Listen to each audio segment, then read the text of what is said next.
How are you doing? Let's get started with the information. Let's go to the details, the most important things, what's happening in the world. Thank you so much for sharing, for being here in the community, for liking, for visiting us, and above all, for being part of this family, this community. That's great. Every day we talk, we have conversations, and well, we try to look at the most interesting, the most impressive things happening in the world.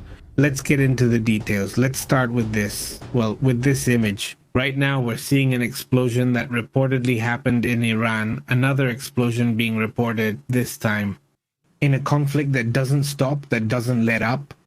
And, well, it's been a long time since we've seen an escalation at this level.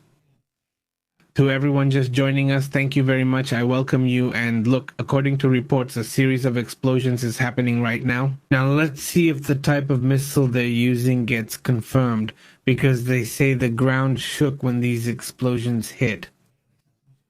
Another thing is that, well, these kinds of conflicts are also used to test certain supposedly high-precision weapons that have been used in this conflict. Let's get into the details of what's happening right now in that sense. There is a warning, by the way, from United States intelligence in which they claim that something is about to happen in Europe. We're going to talk about those details in a moment as well. Meanwhile, you can also see this other image. According to the reports, the attack that reportedly took place this time, well, according to the details, is an Israeli attack against a base, in this case, a base of the Islamic Revolutionary Guard. This is incredible. Kerman, over there in Iran, let's look at the map to see which area is where the attack happened. And we'll get back to the images that have been circulating in a moment. Let's go to Kerman in Iran to see which part is being attacked right now. Well, they're definitely reporting it's in this area. It's, well, a deep area, an area. Let's see, it's a city. Apparently, it has an international airport, an important city. Not in these areas where an analysis of the attacks is being done, let's say, that are happening right now in that Iranian region. A base, they say, of the Revolutionary Guard. The Revolutionary Guard is increasingly, well, attacked in its infrastructure. Now, today it was mentioned that this Revolutionary Guard is basically, well, operating. Let's say the Supreme Leader is basically just a figurehead now. At this moment, nothing is known about him nor about the politicians. And there is, well, a rather strange way of operating from the Iranians, where they have a kind of shadow government, which they call the Viat, that famous Viat. Well, it's the one that truly governs. One thing is those who are up front, but they have a parallel government. For every ruler, for every person in the government, they have a parallel. They also have the ability to give orders, and they can even block the other one if necessary. At that level, then, it's very complicated for the regime to completely collapse 100%. That's also why we're seeing these kinds of reactions. Now, there's also this other image. Let's see if we can take a look at it. It's an image that's been reported over there, and obviously they're showing off these kinds of missiles. Well, missiles that they claim to have, but they haven't used them yet. But well, they could use them at any moment. We'll talk in a moment about what happens with that kind of weaponry and why they're showing it off like this. And, well, I insist it's also part of the communication war, isn't it? Which also happens in these kinds of conflicts where you don't just see the explosions, but they also try to show off a bit of the most modern things they have, the most advanced equipment they possess. Regarding the topic of conflicts, that's also another thing that stands out. Another topic, let's see if we can bring it up here. All right, check this out. Check out this image. Well, another image that's also catching attention right now. While Astrid is coming, she's around here, about to come back with us. She's just doing a few things. But check out this image. Let's see if we can put it up here. Well, this is one of the complaints that are happening in the United States. Obviously, it was expected. You could see complaints coming about the rise in oil, gas, and diesel prices. Well, that was something you could see coming, and look, they've tried everything. Today, they also released more reserves. They announced officially that they're going to be using them, but for now, what do we see? Look, gold is dropping, but dropping dramatically, you know. In the last few days, it has dropped by 20%. Just imagine a fifth of the value of gold worldwide has dropped. It's really interesting. Right now, a fifth of the global value of gold has dropped. What do you see? And this also knocks down a series of, well, narratives, let's say, of things that have been happening right now. And, well, as is shown in many of these occasions, in many of these, let's say, geopolitical movements, you can see how the reactions of the markets go for safety. And where do you think is safe right now? Well, oil for starters, right? I mean, oil is the one that's going up and up in price. Even though today, and with this, it was getting out of hand. Today it was getting out of hand. It almost reached $120. So then they really bring out the big guns, they use the reserves, and that's when you start to see this drop. Well, now it's really significant, right? Also, on the other hand, another image that stands out, besides the complaints about the rise in gas prices, it's one of those intelligence images they've been showing where you can see fragments, apparently, of an intercepted ballistic missile.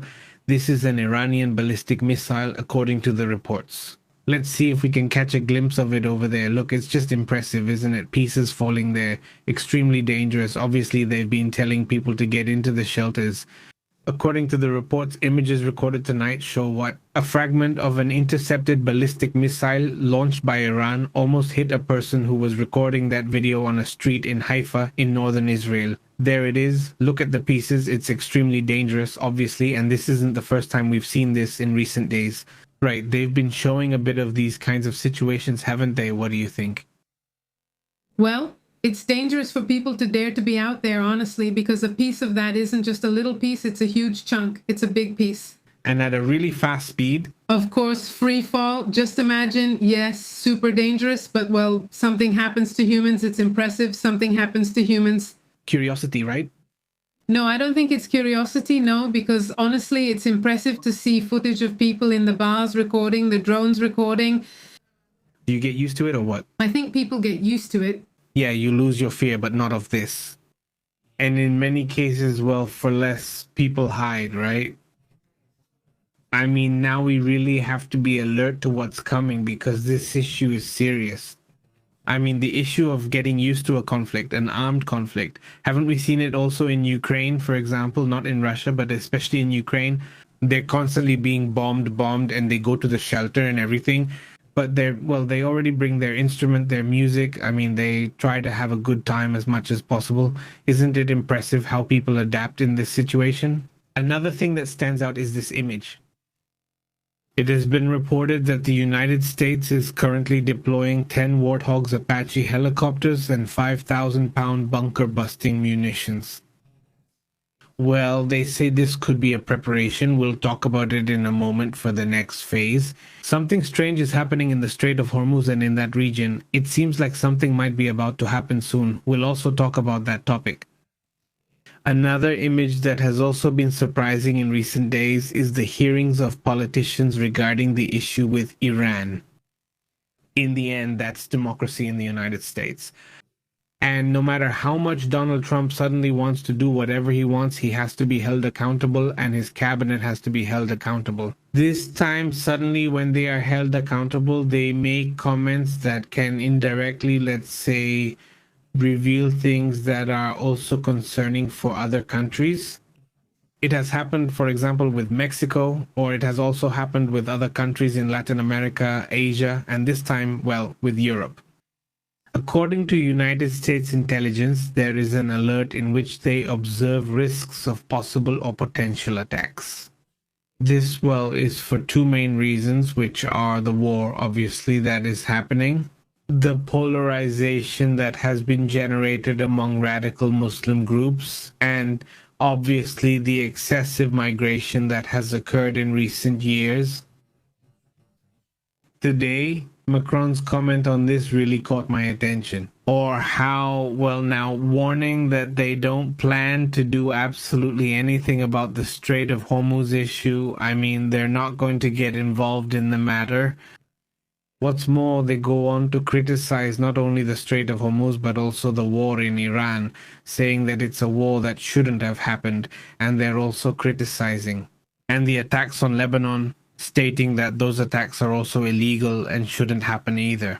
So basically a series of comments from France that are quite strong. Another thing that also draws attention are these images. Well, there are a lot. They've been circulating, this videos in which, according to official sources, they said that attacks have been happening. Ships on the coast of the sea. Caspian in Iran was supposedly loaded with Russian weapons and drones, according to what was reported. And this is where one of the most interesting points of today comes in. Let's get to that.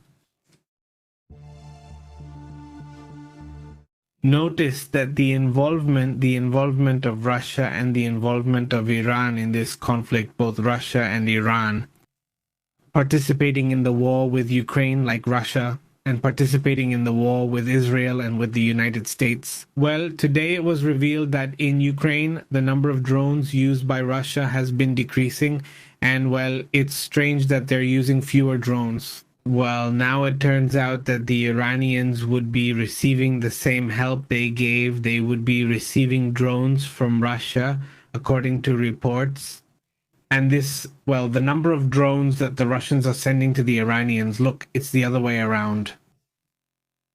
Would this be making Russia launch fewer drones at this moment? It's a topic that also draws attention. How do you see that issue? How do you see that topic? Well, yes, today it was revealed that they have been receiving these drones. Russia was sending drones to Ukraine, a topic that draws attention because, it didn't make sense for the number of drones in Ukraine to decrease. In the end, Ukraine has indeed lost weapons because of the war with Iran. Zelensky confirmed this a few days ago. Well, unfortunately, they have already started to see this decrease in supplies for the war.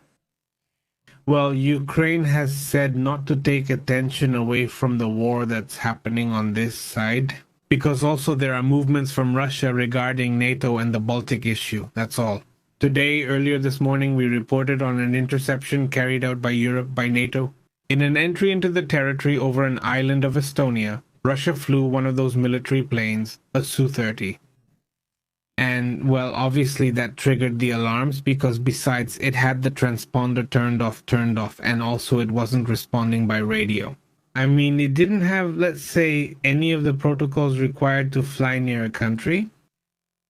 Well, if this happens in the United States, they shoot it down. I mean, over there in the Baltic countries, they've been very patient with that issue. But yes, if that happens, for example, in Turkey, Turkey has already shot down Russian planes for this kind of thing, or if they cross your territory, they shoot them down.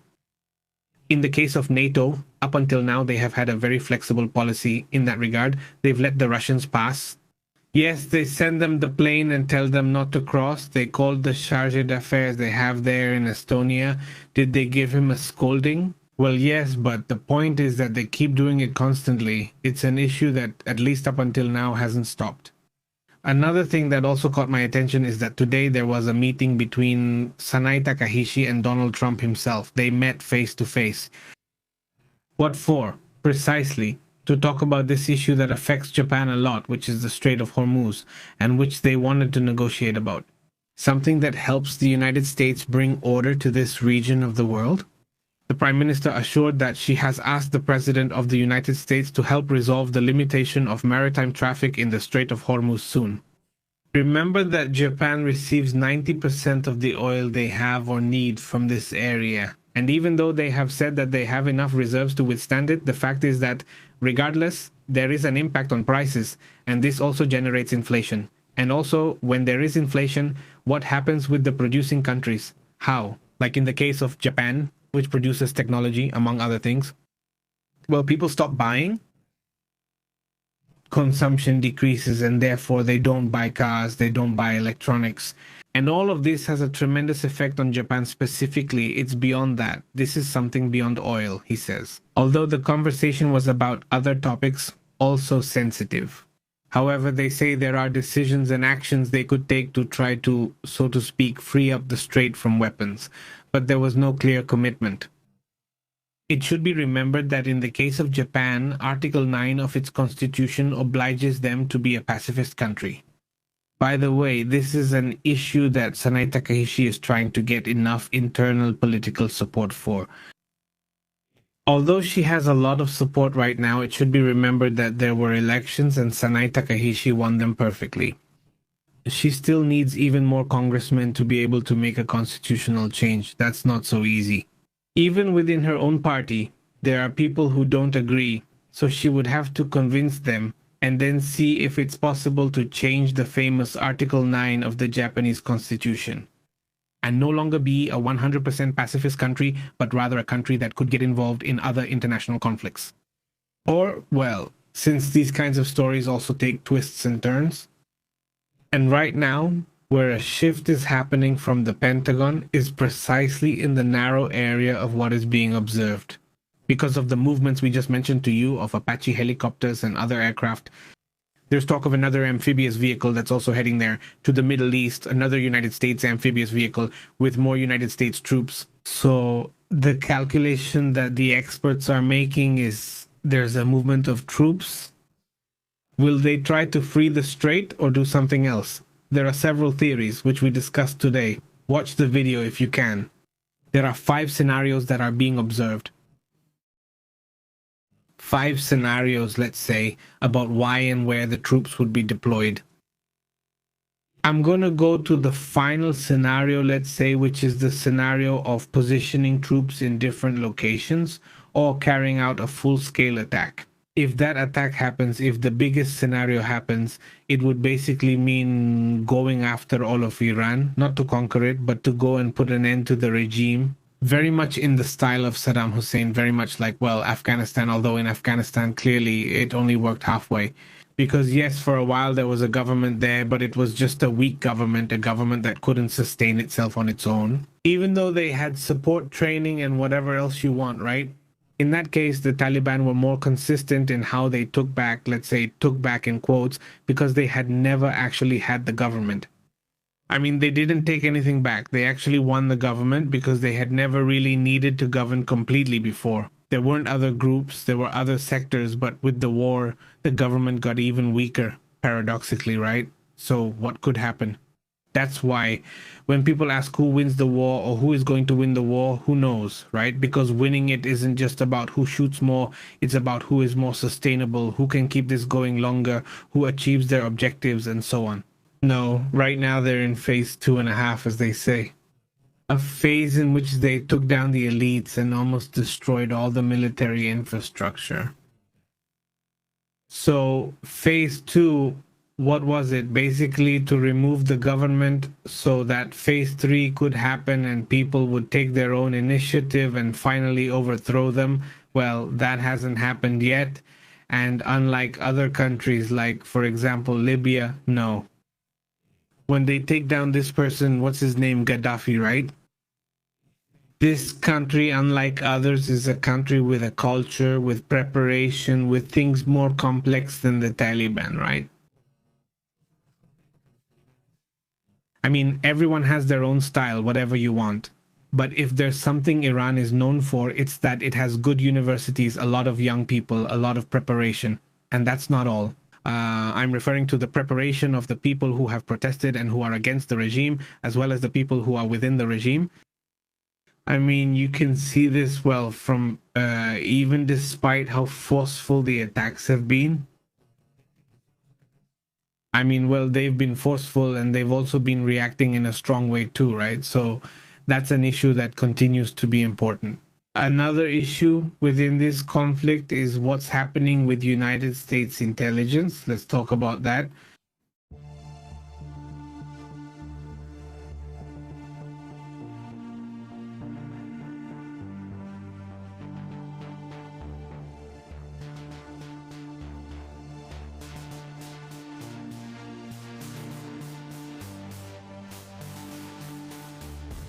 You can see it there in this image. I don't know if you can see it. You can see this image that Zen Defender has uploaded, where there are movements that, well, are said to be part of this. It was on the 18th, supposedly, when it was recorded, not yesterday. According to reports, there would be 4,400 Marines there, divided into 2 groups. There would be 2 amphibious groups that would be converging simultaneously. in the Gulf, and not the Gulf of Mexico, in the Gulf of Oman in any case, and the Persian Gulf.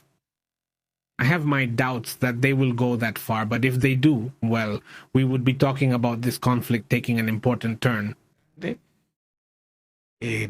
Among the statements made by the intelligence people with this with this Tulsi Gabbard, what they've said is that, well, she acknowledged two things. One, that yes, the government of Iran is intact, right? But she also said that, well, this government, the government of Iran, has been a government that practically spends its time operating abroad. I mean, it's a government. That's also why what United States intelligence says for Europe, they see, well, that things are going to happen, right? There are going to be, well, potential attacks, right? Basically what they're saying, and they, well, issue a warning because that's what they're observing. I haven't seen this right now, and it seems very strange to me. After everything that's happened, I haven't seen these posts that the Danes usually make. It's the Danes, the Netherlands, the United Kingdom, right? What else? Like the ones who release intelligence, who publish intelligence reports, like frequently. Well, Israel, obviously, right? Israel also releases its reports. Some of them publish them, some, well, they don't. In their case, usually when there are problems, they release some kind of publication and show a little bit what are the problems. When we saw Macron today, if we have any images, it's this one. Look, see what Macron says. We'll discuss the details soon. Not to help him structure a response, a solution, and there are strategies that we have implemented. Thank you. President Macron states that the Israeli ground military operation, pay attention, the ground military operation on Lebanon as well as the bombings would simply be unacceptable. It's part, let's say, of what he mentions today, also in this other video. There it is. He says Macron assures that the talks are not progressing well. And this too, well, regarding Russia, Ukraine, he also says that those talks haven't gone well. I mean, talks. Is he referring to peace? We have to remember that Macron has tried to play a leading role in the issue of Ukraine and Russia. Not exactly. Recently, he had a call with one of the advisors, well, the people in charge of the Ukraine issue, because remember that Putin doesn't speak directly with anyone, basically, and they've called Macron an idiot. So much so that, I mean, they yelled at him over the phone that he was an idiot. And well, I think that's where the call ended, right? Yeah, well, just imagine. I mean, that's the tone, he says. The conversations aren't going well. Because these are people who always say no, who don't want peace. And speaking of idiots, well, this guy, let's go to one of the most tremendous trolls that has happened, in this case in Brussels. In the European Parliament? The European Parliament. Wow, the video, it's 5 minutes long, but it's unmissable. I mean, you have to watch it all the way through. We're going to listen. Bring your little balls. Please, let's give a little context. Who has been trolled? Here, they are trolling Viktor Orbán, the president of Hungary, a president who basically serves as a puppet for Russia, for Vladimir Putin. And he has basically dedicated himself to blocking any aid going to Ukraine or demanding that the support be stopped.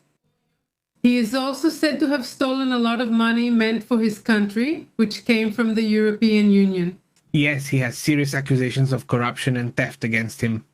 Oh. And he remains president because of an emergency situation that he himself created, not really because there were elections. A kind of wannabe dictator, basically.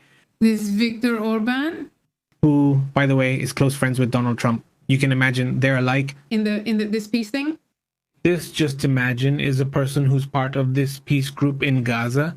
A very strange person, really, quite something. But at the end of the day, well, at least in the latest polls that have come out and elections, well, there was one. There are going to be some elections. This year, I think they're going to be in April. His opponent, super popular, obviously someone else completely the opposite. No, he's not more pro-Europe, not pro-Russia. Well, let's see how Parliament trolls him. Because basically, I mean, in Europe, in Parliament, he's seen as, well, as a traitor. Basically, yeah. Because, well, he has given all the weight to Putin, and, well, let's listen to him. What speech, Mr. Orbán, what speech? He says he wants democracy and boasts about his majorities in the Hungarian parliament? However, for years, he has only governed by emergency decree. Are you so afraid of democracy, Mr. Orbán? He says he is in favor of national serenity, but he invites Chinese police to monitor people in his country. He says he wants to stop migration, but he lets Russian spies into our Schengen system and calls it a national card. That's what you're doing, Mr. Orbán. You're not a patriot, you're just a useful idiot for Russia and China. That's the plain reality of things. Linia says he wants to fight for greater economic competitiveness, but he keeps introducing new laws and business taxes to drive European competitors out of his country. He has turned Hungary into a banana republic, he has robbed his people and enriched his family and friends. Under his leadership, Hungary has become one of the poorest countries and, officially, the most corrupt in the European Union. Thank you, what a fraud, what a burden for your people. Mr. Orbán, please resign so that Hungary can be great again. The European Parliament is the beating heart of European democracy, and this parliament is the arch enemy of autocrats. Like you, Mr. Orbán, you are the most corrupt politician, you and your cronies. You stole money on an insane scale. At least 14 billion euros that came to your country during your term have been lost. Who has ever stolen European Union funds equivalent to more than 10,000 money transports? And the biggest trick he has pulled is distracting people from his theft. With hatred towards minorities, with propaganda about gender, with supposed peace initiatives. But that money was meant to fix roads, schools, and benefit the Hungarians. But instead you build a football stadium in your backyard, you build palaces. And you have made your childhood friend Mesai the richest man in Hungary. Mr. Orbán, we want you to give us back our money, and for all of us, we have to stop this theft. No more European Union funds for Hungary.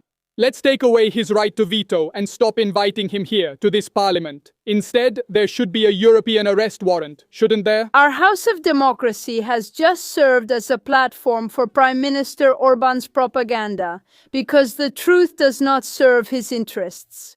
The truth is that he is a corrupt, disloyal, and ruthless violator of the most fundamental values of the European Union. Instead of listening to him, we should give the microphone to the Hungarian people who face the daily hardships of living under his autocracy. To the teachers, judges, human rights defenders, journalists, and academics who fight for the values represented by the European Union, who simply demand the same freedoms and protection as any other European Union citizen. However, this man punishes them with smear campaigns and intimidating investigations. However, a solid majority in this chamber stands up for our allies and truly joins forces. And we urge the Council and the Commission to respond with full force. Just as Orbán does with his destruction, this presidency is not fulfilling its duty to hold a hearing. According to Article 7.1, we urge the Council to use Article 7, Paragraph 2, and to prevent Orbán from hijacking the European Union's decision-making, and to urge the Commission to keep European Union funds frozen until the rule of law is truly restored. Be consistent, credible, and act with urgency. If we can't protect our European Union citizens from autocrats, our European democracy is doomed to fail. Mr. Prime Minister, you say you want to debate the political priorities of the Hungarian presidency. For example, you say you want to strengthen European defense, that you want to regain control of the external border. I welcome these priorities. The problem is that you and your government act in the opposite way. Instead of focusing on strengthening Europe's defense, did you go to Moscow to shake hands? The man who wants nothing but to destroy Europe. He is the man who has launched a war of aggression against his own neighbor, Ukraine. Instead of ensuring a solid external border and increasing internal security within the Schengen area, his government has decided to make it easier for potential Russian spies and saboteurs to access the Union. That's the truth. We have no problem talking about your priorities. But I would say that the citizens of Hungary and Europe deserve something better. And believe me, change will also come to Hungary. With the TISA party. Get ready. There's the mega trolling since the latest polls. I mean, because it said here that he has 60% approval. Well, yes, he did have that approval at one point. That's why he was there. But the latest polls show a huge drop in the same polls that are coming for the elections. Has he lost it, but by a lot? We'll see if it stays that way, but Orbán is on his way out. Unless he cheats or does something else, I don't see how people would want to vote for him. I mean, right now, cheating, if someone is going to cheat... That's for sure. One of Vladimir Putin's interpreters, just to show how close they are, helps Orbán with voting matters. I mean, yeah, they couldn't be more clueless. They just couldn't. Hey, so there is a pretty strong earthquake, even though it's far away. We have to mention it, especially because it was so powerful. An earthquake of 6.3, according to reports, would have caused this. It happened in the Atlantic Ocean, according to what they say. This ocean, this earthquake, it would reach, well, the nearby areas. Maybe, I don't know if it's Chile or Argentina, because I've seen different options. Let's say it's almost, let's say it's near Antarctica, right? It's a very, very, very southern earthquake. And according to reports, it was of a strong magnitude, but also at a very shallow depth. I mean, the earthquake happened almost at the surface. I mean, we're talking about 2 or 3 kilometers from the surface. According to the, yeah, it's really strange, honestly. Also, it catches my attention that a tsunami hasn't been declared, right? I mean, if it would be for the surrounding area. Let's check the latest information. Maybe this has changed, but the last data I had from the United States Geological Survey was the one I just mentioned to you. Look, this is the area. Yes, it already changed to 6.6. It's no longer preliminary, so the data is now correct. This is the final one. It's a 6.6. Pay attention to that. So far, there hasn't been any reported change in the waves, according to the sensors in the ocean. Up to now, the depth is now final. 4.9 kilometers, which is still very shallow, not as much as they were saying earlier. Between 3 and 2 kilometers, well, 4.9 kilometers deep is still very shallow. And for now, I insist there's no alert or anything, so, well, let's just leave the information there, right? Today, there were 2 magnitude 6 earthquakes. Here's the other one. See, it's another that would have occurred. Had given a Manwatu there in the Pacific, right? So 2. And another one that takes place almost in Antarctica practically, and another. It happened in Manwatu, 2 earthquakes, magnitude 6. In both, there is no report of a tsunami, even though one is 4 kilometers deep and the other is 10 kilometers deep. The one in the Pacific is a little deeper. Even so, well, this also draws attention today as an important part of what has been reported. Let's move on to other matters, other topics that are also important.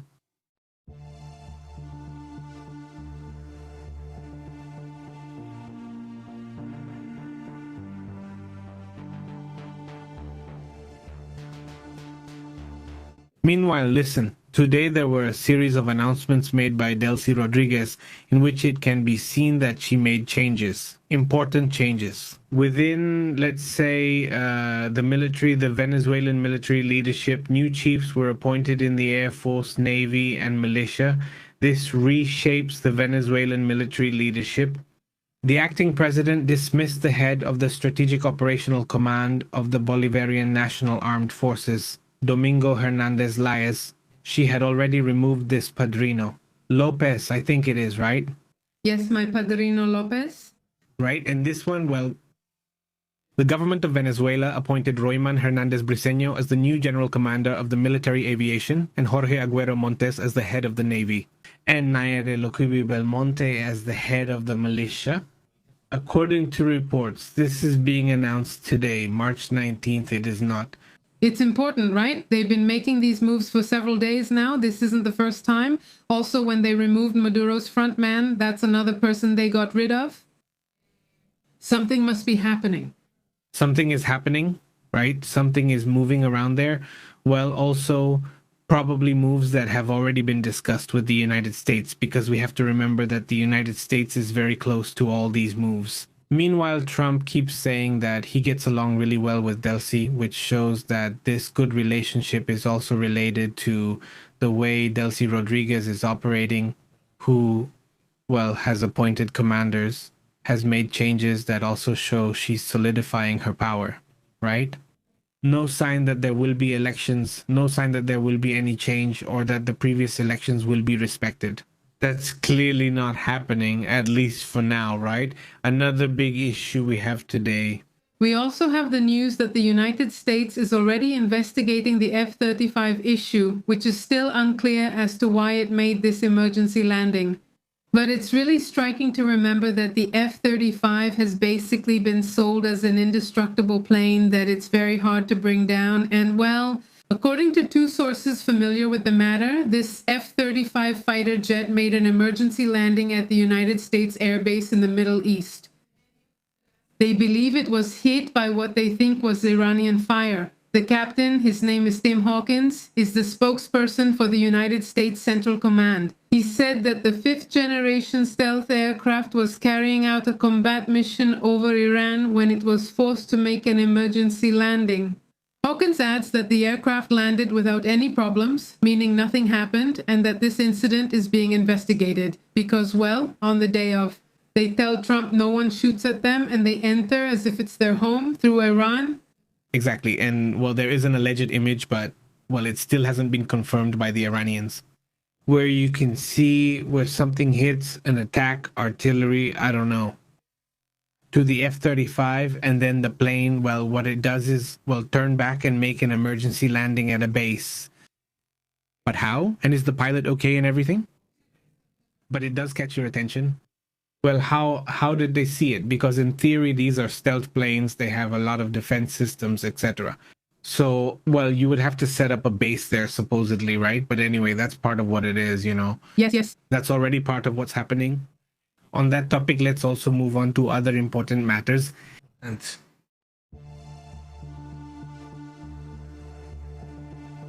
there are two oil tankers that are apparently approaching Cuba, right? Two oil tankers. They say, well, one is from China, right? It's a ship from Hong Kong, and the other is an oil tanker from Russia. We were talking about the Russian one today.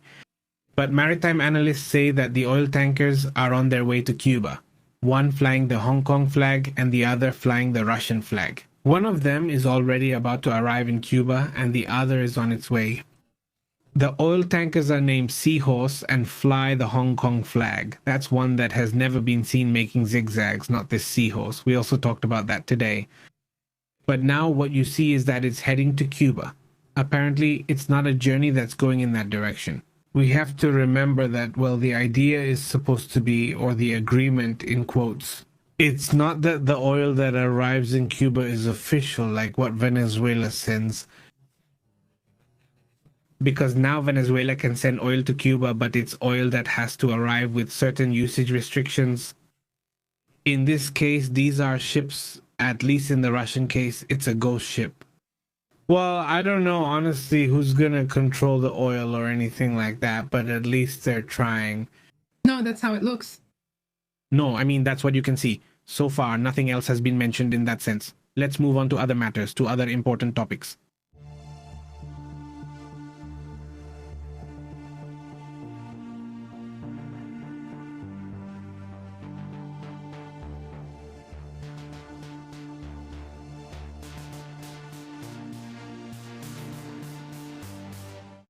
Well, there is already a successor for Lila Arijani, and his name is Hossein Degam. He has been appointed as the replacement. Now we'll see how long he lasts, and he is now the Secretary General of the National Security and Defense Council of Iran. This person, who is already a veteran, is a veteran commander of the Islamic Revolutionary Guard, and he is also a former Minister of Defense.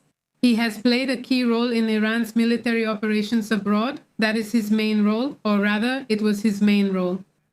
Back in the 80s, he helped oversee the activities of the Guards in Lebanon, for example, and he also basically laid the foundations for what Hezbollah is in Lebanon as we see it now. And he has also been linked, for example, to an attack that took place in Beirut back in '83, in which 241 Americans and 58 French soldiers lost their lives.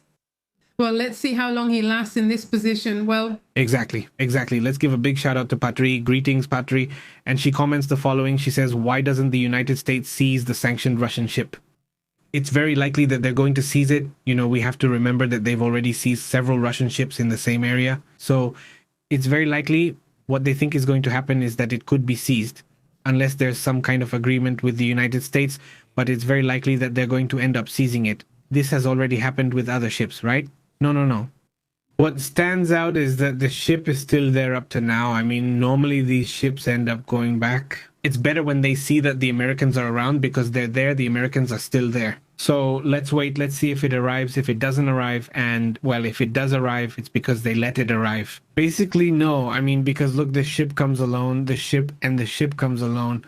It's not like it's coming like escorted by the military or anything more intense. No, not in that sense, but it could also be arranged.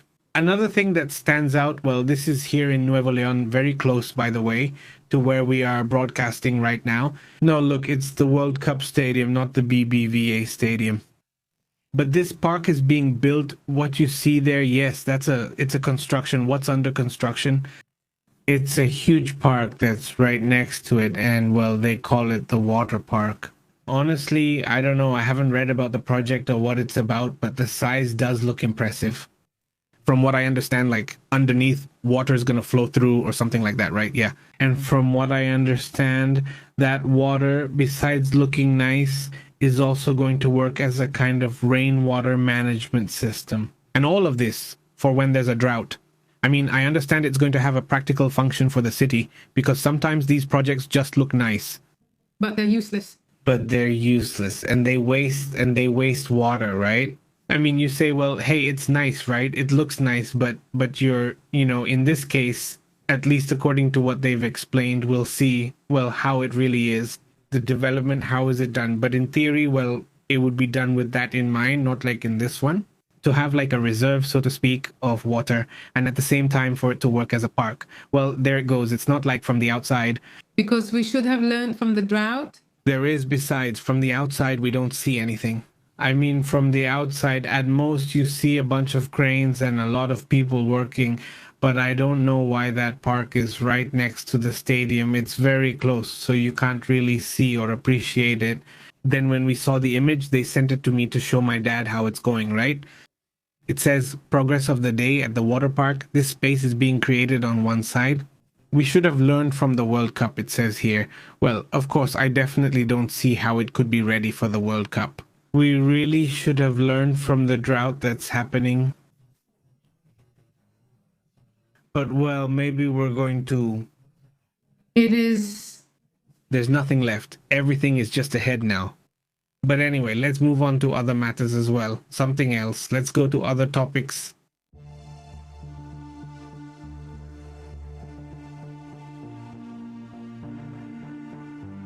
Well, so the foreign direct investment, the Israel Defense Forces, which is the Israel Defense Forces, has had to make a somewhat complicated decision. But, they have to take care of the number of interceptors they have. Because with Iran launching, we have to remember that of what they've launched, of the missiles they launch, 50% are cluster munitions. Yes, and these use up a lot of interceptors because many come out from just one. And they have decided not to shoot down some of the Iranian cluster submunitions to save interceptors.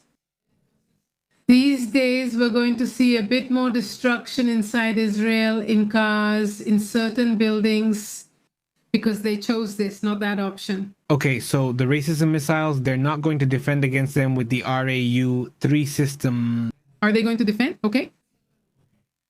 Because, as we mentioned before, the ammunition is generated. That's a good comment made here by Digna, who says, why doesn't Macron condemn Iran and Hezbollah for launching racist missiles? Well, yes, he has condemned them actually many times. I mean, repeatedly, Macron comes out and has said time and again that he is totally against the attacks that have been carried out. He has also addressed civil society, hasn't he? Said it many times, that's all he wants. This time, it catches our attention. I mean, that's normal. I mean, that he comments on the issue with Iran, what's unusual is that he also made a criticism towards Israel. Almost. Europe doesn't really hold back from, well, in general, the West, from criticizing Israel. Yes, it's really hard. They almost never do it. That's why it caught my attention. That's why I'm mentioning it. But obviously, they've criticized Iran. Basically, every day they come out to criticize Iran. But not much else. Pedro Sanchez is one of those who is always criticizing Israel. But other than that, most European countries hardly ever criticize. It turns out to be about being in the presidency. What are the bad things?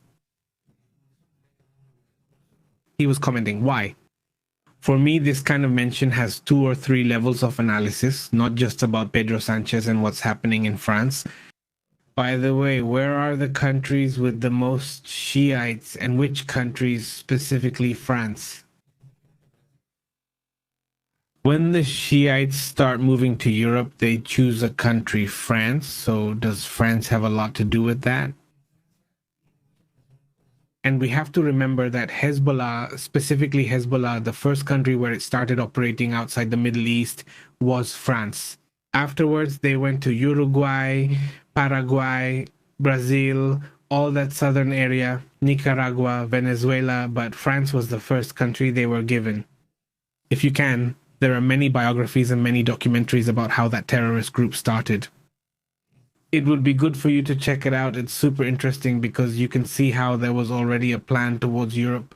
Clearly, especially Shiism, that's a huge topic. That group has an expansionist agenda.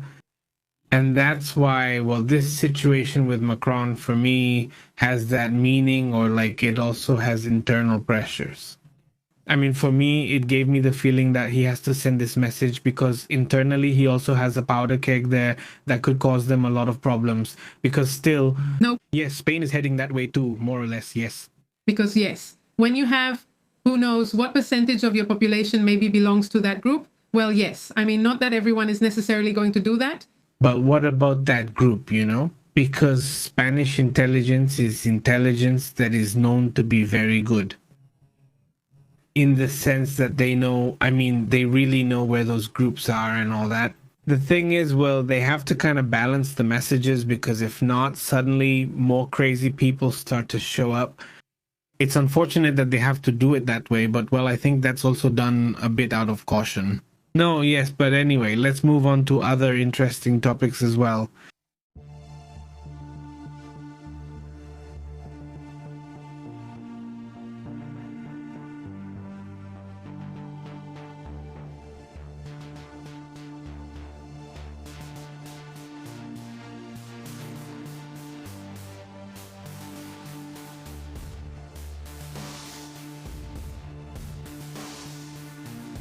Maybe this news is the least expected or the strangest of all, but the United States is currently considering, listen carefully to this, lifting the oil sanctions on Iran.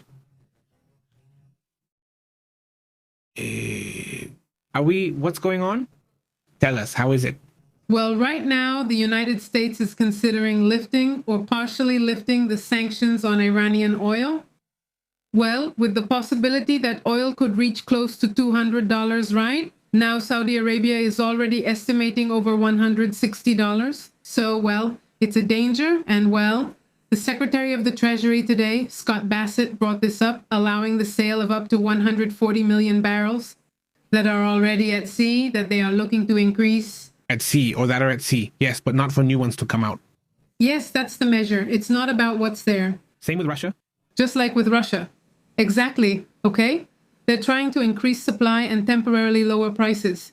And well, this measure is a very strange turn, what we're seeing in United States policy, which, well, has been limiting Iran's exports for years and years and years. According to official estimates, the effect on prices would actually be brief. I mean, it would be a drop for about 10 or 14 days, not much more. And experts warn that the impact would be limited since the volume is very small. For the global demand of approximately 100 million barrels per day, that's what we consume, 100 million barrels per day, and what's at sea, as we said, is 140 million barrels per day. It's nothing. It's just one day. I mean, basically, it's like Tell me, throwing $1 at Iran, I mean, it's like nothing, really nothing. In the sense that it's not something that changes your operation. But I imagine that this must be some requirement from a country in the region, from Asia especially, that says, hey, look, there are several oil tankers there, send the oil this way, from the Iranians that are circulating like that without, and don't find me, because that's what happens. Or that the United States can't really say, hey, if you buy the oil, I'm going to do something to you. No, they're not going to do anything because it's your country. If you just say, well, if you buy from him, I won't do business with you. That's what countries don't want. If a country doesn't want to do business with the United States, they can buy oil from Iran or others. And so there aren't like these little tricks that are done here, and that's why so much is sold. The oil through Malaysia. I mean, the dark oil, the ghost oil, Russia and Iran take it to Malaysia. That oil is mixed with other oils and then sold as clean oil. Basically, it's like oil laundering, because when they check the oil, they can verify its origin. So they say, oh, look, this origin, where's it from? Well, this origin is from the United States or something like that, right? And by mixing it, it can no longer show that the origin is actually Iranian. So they've pulled off that trick. The Malaysians are the ones doing business. Just imagine the huge business there. But anyway, obviously there's a lot of criticism. I mean, to begin with, it's useless. And second, if this is about oil, then where does it go? The money? It goes to the regime, right? Is it going to keep making war? So then, well, what's the logic in that? And well, yes, exactly. That's the point. Also, I mean, speaking of Iran, just to wrap up and talk about other matters. Iran, according to what the Prime Minister of Israel, Benjamin Netanyahu, reports, he claims that he estimates, or, well, not him, but Israeli intelligence estimates that they have 20 days of war left. I mean, what do they want to give, or what do they want to show? And I mean, let's set the date, right? I mean, the day, let's say, stretching it a little more, April 12th or 13th. In theory, by then, it should already be over. From that point on, not that it ends, but there should be a significant decrease in Iran's attacks. According to what he says, I can announce to you that Iran today no longer has the capacity to enrich uranium and no longer has the capacity to produce ballistic missiles. That's what Netanyahu is thinking. The ballistic missile factories have been attacked, which were one of the red lines that Israel wanted. In other words, they were saying those missiles can't be there. I mean, yes, short-range missiles, but not ballistic missiles. Because those are a much bigger danger, especially since they have ballistic missile technology. The day you have an atomic weapon, it's easier to adapt it to that than to a little rocket, a drone, or something else. So they say they basically have 20 days left in the conflict. They say after 20 days, I can announce that Iran will no longer have the capability. And now he assures that within this idea, he says, by reaching the offensive against Tehran for 20 days from February 28 until now, the country would have, they say, basically attacked its entire nuclear program. But he doesn't say anything about Enrique del Uran. Yes, he says, no, they can't enrich it further. No, but where is the uranium? Well, that's the mystery of the century. Where did the uranium go? There are a lot of speculations that it was moved long before the war, during those 12 days. I mean, if they moved it before the war, during those 12 days, well, who knows where it is now? Honestly, I mean, it could also be that this is the first sign of an exit from the war. I mean, like, well, that's as far as we acted. If the regime continues, well, that's not going to be my problem anymore. That's for the people to decide exactly what to do. I mean, well, he mentioned those 20 days. He avoided putting an exact date on the calendar. He said it's not that he can't find the days to put an end to it, but, well, 20 days is what he estimates. It's not an exact number. Let's say it's not fixed. No, it's not fixed. It's just an estimate. Also, well, he said he questioned, where is Jadma Khamenei, the supposed supreme leader, because he hasn't shown up, his face hasn't been seen, his voice hasn't been heard at all. And in this context, he says that there are cracks within the Iranian government. And yes, he said it, let's say, very subtly. He didn't say the name of that word, but he said, I won't say who will be there, but I think he is a force for the day. It kind of makes you think that Pahlavi could be the one. because he's the one who has contact with Israel. He's the one who has done a lot of campaigning, not in favor of the Iranian regime falling. Let's see. I mean, because his name has been mentioned in many of the protests internally. But the only way to truly measure this is if he were actually inside. I mean, that he would talk to different clans, that there would be agreements, that he would talk to the Kurds, that he would talk to the people who Are currently in Egypt. No. Yes, supposedly not. He was in South Africa a few days ago. I'm not sure if he's gone to Egypt yet, but 2 or 3 days ago, remember we discussed it. We saw the video where he was arriving in South Africa, but they could be old videos, I don't know. I mean, he uploads everything, but I don't know how up to date it really is. Now, He also said something interesting this in Palayo, but I don't want us to miss it, which is the issue of troops. okay.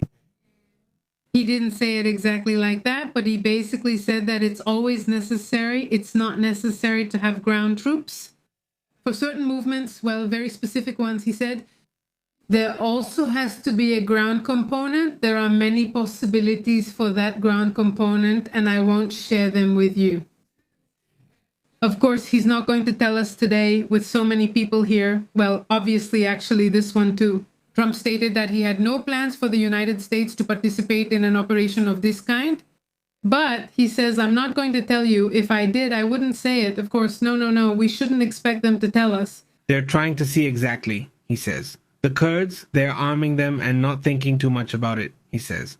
If in one of those cases, the Kurds at least could put more pressure on the ground in some areas. No, the thing is, they need weapons. No, they're not that well armed. And so many weapons. And up until now, there hasn't been a confrontation. Army, I'm referring to this conflict. Everything has been, well, more from a distance with artillery, with that kind of thing. So maybe we're going to see a different phase of the war. Let's go to the comments once.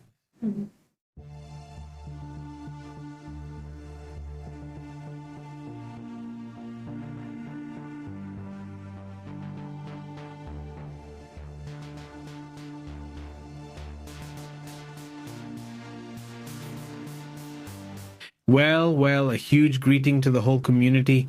Wilco, how have you been? Very good. Panterita, how are you? How have you been? Francisco Arce Rubro says, too sorry, without sugar, please. If you want a coffee right now, we'll make it for you here, of course.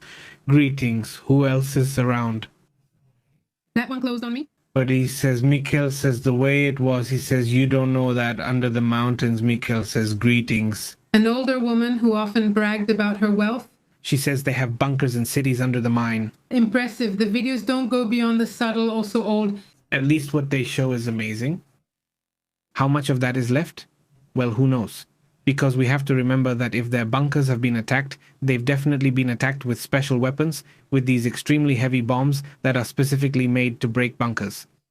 But it's also known that they have some kind of walls, I can't really describe it. But imagine that the bunker isn't all in a straight line. Instead, it changes. It goes in zigzags. Thinking that this kind of weapon doesn't work, and if it does work, it only works on a small part of the bunker and doesn't destroy everything. So, for every weapon, there are also things that counteract them. Yes, and they have focused for decades on the issue of being underground. No, basically, unlike the bunkers of Hamas, which, by the way, these bunkers... Someone was calculating the mileage, they said. They say the bunkers of Hamas in Gaza are more extensive than the New York subway. I mean, the entire New York subway system. I mean, just to imagine how everything is connected underground over there. It's incredible, I mean, right now with what's left. But anyway, what else? Greetings to Enwayo, who says it's expected that the Marines will be well fed with KFC chicken because this island of cars needs fertilizer. Sending greetings, thank you. Greetings, Enwayo. Well, but let's start. It's not even called the Island of Cars. I mean, the entrance, you have to look for it there, checking the details of the information. Right, this one? I send you a big greeting, but well... I wouldn't just put them there like that. I mean, if not... Greetings to Melinda, as they say. All mountains are tunnels, says Melinda. Greetings, very good. The boy also warns, he says, would the United States leave NATO because of Trump's anger? And has he already told them off? Yes, well, it's very common for anger. Yes, no. The point is that the one who loses there is the United States if they leave. NATO is basically an organization that they control, and it has a lot of military power, money, and so on. So yes, it's complicated, or maybe it's just about putting some pressure so that investment happens. What had been agreed on was 5%, except for Venezuela and Spain. Sorry. Greetings also to Nova's dad. Greetings. Thank you so much for the super chats. Super chats, thank you so much, Nova's dad. Big greetings. And Mauro Pepe says, Happy Father's Day. To all the Joses, Jose, to everyone named Jose, right? Happy Jose's Day, Pepe's Day, right? Awesome. Greetings. Greetings to Verder as well. If you want to see it, another country has fallen into ruin and misery. Well, yes. It is plunged into destruction and misery, also because of its own regime. Now, yes, but no, not in misery as such. I mean, yes, a tremendous crisis, but I mean, if you look at the buildings and you see the situation, in the end, ideally, it would be best if these kinds of situations didn't happen. It's terrible, obviously. And you see how, well, they're building this idea of what they call the axis, right? The so-called axis of evil, as they say these things. Well, they've also been building it. Thinking about these kinds of wars, because it's a war that in any other peaceful, normal country, a war like this would be over in 2 or 3 days. Yes, because people don't think about that. I mean, they don't think about conflict, nor do they think about being able to operate under such unusual circumstances. No, just look at the difference. The case, for example, of Venezuela, the case of Iran, well, those are totally different things. Totally, yes. No, besides, here in America, we're not used to those levels, right? They say on the islands there were tunnels with boats, with weapons and drones, he says. That's right. They were really big. There were these trucks. What do you call them? Tanks. There were a lot of tanks, a lot of missiles. Well, the videos, right? Thank you, Francisco. Greetings. Says Marta Yolanda. The axis of the sea is on both sides. Total 2? The 2 in which everyone has a tail, which they ask for, some more than others. Definitely. But in the end, it's there. There's dirt. There's dirt everywhere. Definitely. Says Marta Yolanda, poor young American sailors. It's not worth dying for the stupid obsession of 2 old men. Ambitious. Regards, Marta. They start fighting right in the middle. Yes, greetings to Francis, but to whom? We don't even know anymore, or with whom? With whom? Yes, that's true, right? Yes. Francis Carstens from 3 major wars in the world. Hey, let's see. Well, there's Ukraine and Russia, there's Iran, Israel, the United States, and, well, Pakistan. No, but they've already agreed to a ceasefire on that one. No, war is war. I mean... Go on, no, they asked for a ceasefire. No, it's a truce, but it's still war. Yes, I mean, they haven't declared. No, that's war. It's still going on. That's still an open war. But then there's Cambodia, Thailand, but they declared themselves at war. No. No? They fight, but they don't declare war on each other. No, it hasn't been Thailand. Yes. Yes, Victor Luchaco says, I know it's not movie day, but have you seen the stir that's being caused in Spain by the new movie Torrente Presidente, the satire of Peter's government? Very harsh. Yes, I saw there was one called Torrente Presidente, and I was like, could it be about Torrente? Could it be the Torrente character? I don't know if we've seen that too. Oh, no. Yes, I've seen like 3 or 4, yes. I've seen one where he's with the kid they say is one of the grossest in the world, and another one that doesn't go with me. I played it for you because I hadn't seen it. Yes, I hadn't seen it. Yes, I mean, it's just that Torrente is... Who is Torrente? For those who don't know him, Torrente is like a kind of investigative police officer, like a detective. But actually, he doesn't work for the government or anything. He's just kind of like me. What I understand is that he lives in his own world, basically, but he's really vulgar, really corrupt. He's very rude, but he's very funny. He's a very interesting character that I don't know if maybe here, I don't know if he's become popular here in Mexico. Well, I think he hasn't, maybe they haven't known how to sell him here, because I think people would really like him. I mean, what's true is that obviously his jokes are very, well, obviously in the Spanish style, right? So maybe that's the same thing. If they send a movie like that here, like a farce with the jokes from over there, people here aren't going to get them. Maybe, I don't know, right? I mean, in that case, we'd have to see, but it's really good, really, really funny. I really have a lot of fun with these Torrente movies. They're really funny. And besides, they do satire and criticize, and, well, this one, the last one, well, no, the last ones. I think there are a couple I haven't seen. I don't even know how many there are now. He says when they send the atomic bombs, they plan to kill them. What do you mean you love them? Greetings, Melinda. Greetings, Melinda. Greetings, Cleo. Also to Cleo Vasquez, to Bloqueo Barreras. And yes, who provided the uranium? Venezuela, who provided the... I'm not sure if it was Venezuela, maybe Venezuela or Russia. If you know and think the same way.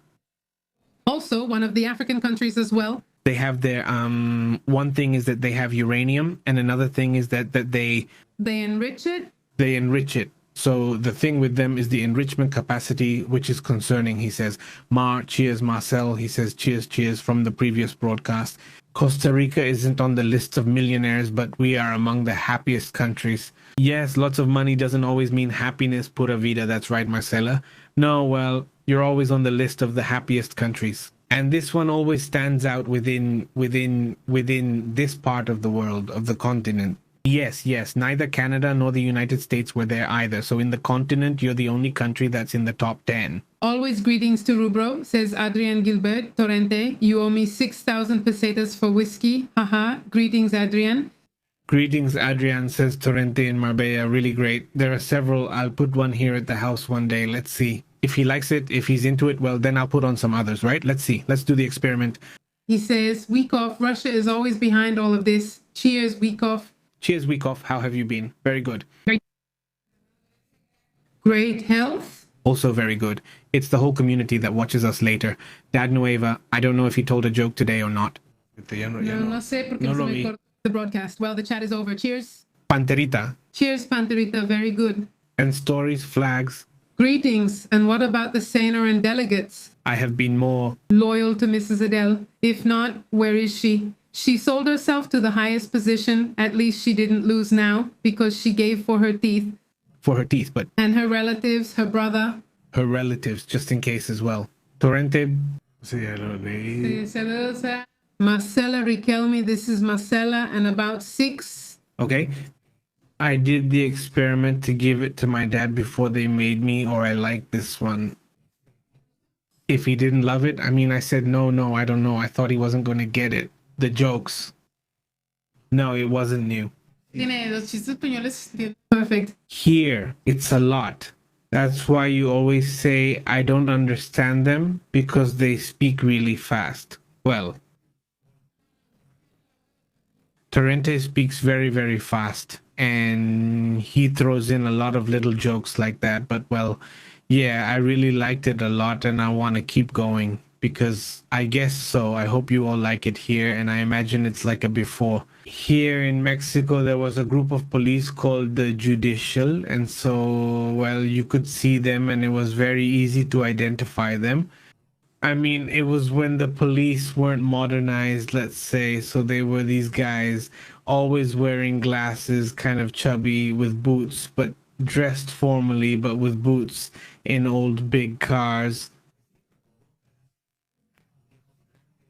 Well, because that's how it was back then. So when I saw them, to me, it was like him. Like the stereotype of what the judicial police used to be.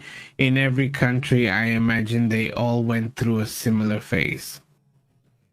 And when they show, for example, certain police officers in the United States who are criticized, does that happen there too? Like in The Simpsons, for example, where they portray Chief Wiggum as really overweight and always eating donuts. He's basically their version of Torrente. But in The Simpsons, in the United States, they have Chief Wiggum as their Torrente. I think we're missing one here. The closest one is... The closest one is this one. The one from like... Like the saying goes, there's Papa Angela. There's Papa, your children cry. Your children cry. Well, it's like he's the stream here a little bit. I don't know. Well... Tiene serie en Prime. Además vimos un capítulo que se veía buena. ¿Cómo se llama la serie? No me acuerdo. El Capitán algo creo que se llama. Hay que verla. I think one of Trikishia's philosophies is to be grateful for what you have. If you can achieve more, great. But if not, be thankful for what you have. Cheers to WSK. It's back. A knee injury. How did it happen? And greetings to Roberto Carreras. How to be, Roberto? Thank you.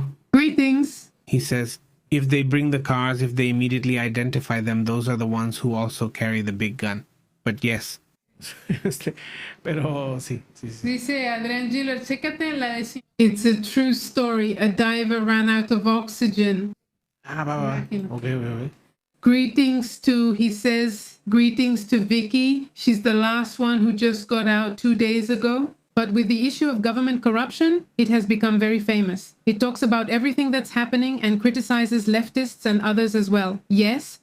Everyone has everything. There isn't a single one, not here, not there, nowhere you look that is innocent. Well, maybe one. Bernie Sanders. Well, it's just that you all, Sanders spoke out. A conversation with a code, with clarity. It's interesting. Hopefully more politicians will do that. That exercise was done here. Sanders presented it. I have the video here. Look, here it is. So 60 Sanders sits in front of the cell phone. Imagine that, and he has a conversation with him, let's say with ChatGPT, but the cloud version, and he has a conversation to analyze. And he says, well, let's see, tell me. So what's the idea behind why artificial intelligence companies get all this information from us? What things, what do they use it for? And he says something like to make money, like that. I mean, because, well, artificial intelligence is, I mean, sooner or later, or in theory, in theory, right? When it comes to telling you things, to tell you the truth, I mean, yes, no, well, no, he said. No. Yes, I heard it, and that's how I heard it. But usually others try not to be so direct, so blunt. And I think Cloud, well, at least this is the first time I've heard it. I've never heard it before. I did feel that it was more blunt. Well, the interview is good. I wish other politicians would do that, because suddenly this idea of politicians comes up of absolute rejection, right? And they would be out of all the AIs and those who, and he said, let's talk and let's look at the critical parts, right? And he says, okay, and he asked Cloud, what about you? Which ones do you think are the critical ones?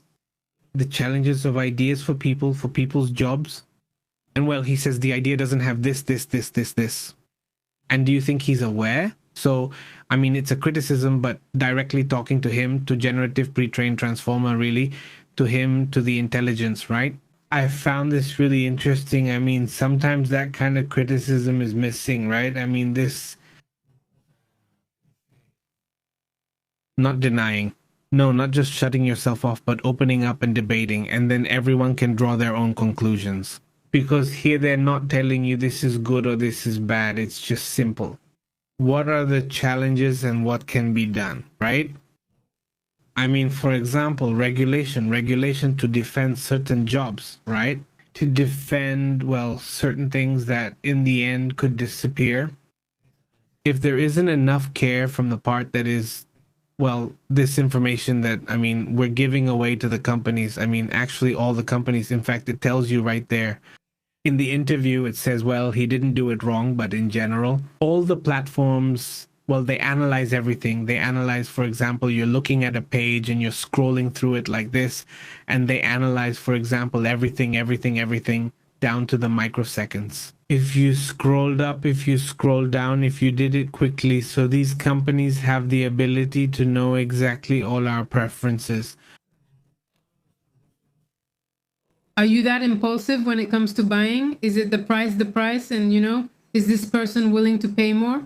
They're going to raise it to show you things, even if there are good options at a lower price. They keep showing you more and more expensive things. They use this a lot on Amazon. Well, the thing is that at some point they get here in this conversation they're having, and that the political groups are also using this same thing. And what if from all the left and right, from everyone in the political groups, they're trying to influence your tastes as much as possible directly? That's also why we see more polarization, because those on the left and the right know exactly what to say to them. A estas personas, they think one way or another and vote accordingly. They're reaching them like that. As they say, they're sweet talking them perfectly because they have all the information about the sector they want to reach. And they say, oh, look, they're afraid of this, and this. Tell them what they need to hear.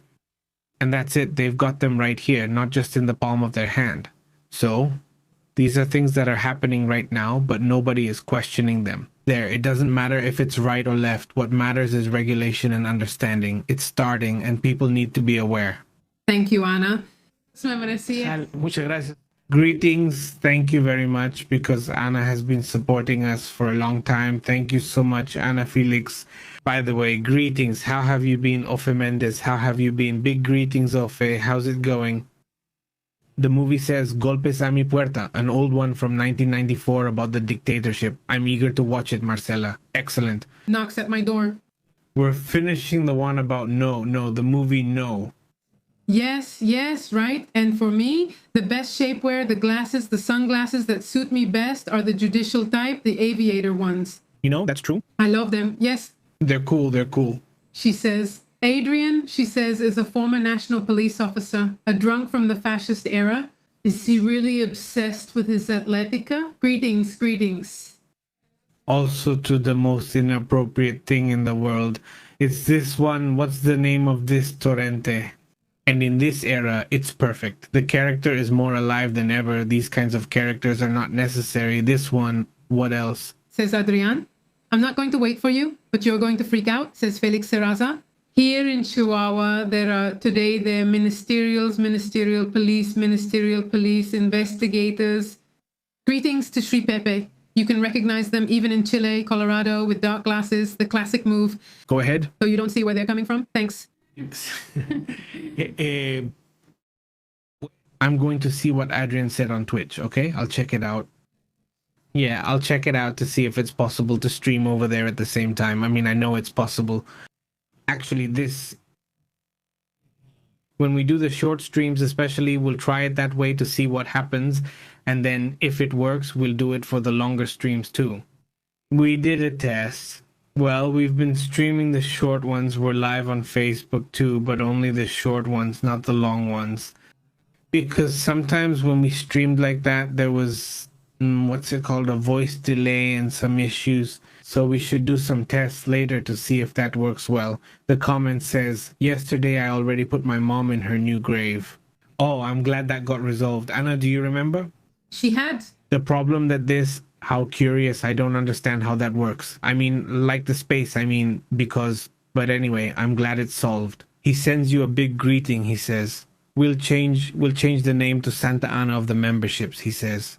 All right, greetings, Tapatia, how have you been? Very good. This guy, well, let's go. Let's go, guys. Remember that we're on WhatsApp and Telegram, and we're also on Facebook, X, and Instagram.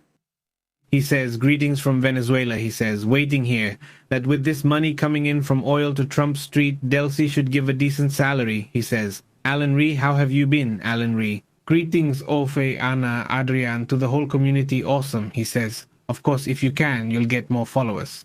All right, Adrian, I'll check it out to see how it works and get it going. Big greetings, thank you so much, take care, see you tomorrow, see you later. We interrupt the day of... Gracias. Organize, honestly. This is Pepe and Vivo. The truth is intense, the unusual is real. Here we analyze it, global perspective, don't miss out. Tune in to the Pepe and Vivo channel, controlling the signal, Pepe and Astrid telling it like it is. Raw journalism. Respect is given here, turn on the alert, don't lose track until next time. Yes, sir? We're taking attendance. Subscribe. Suscríbete. Pepe live in the house. Thank you.